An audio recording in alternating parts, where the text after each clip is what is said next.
प्रसेनजित बसुमतारीखौ जोबथा बिदाय होबाय।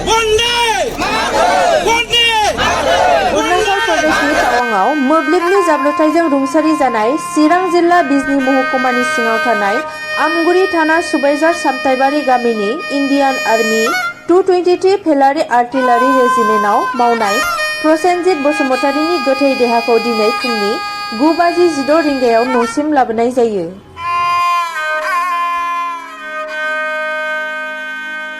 मख'जाथावदि प्रसेनजित बसुमतारीखौ जोबथा बिदाय होनाय समाव आर्मी बिफाननिफ्राय नुजाफैयो बिजनी साब डिभिजननि SDO अफिसार बिथाङा।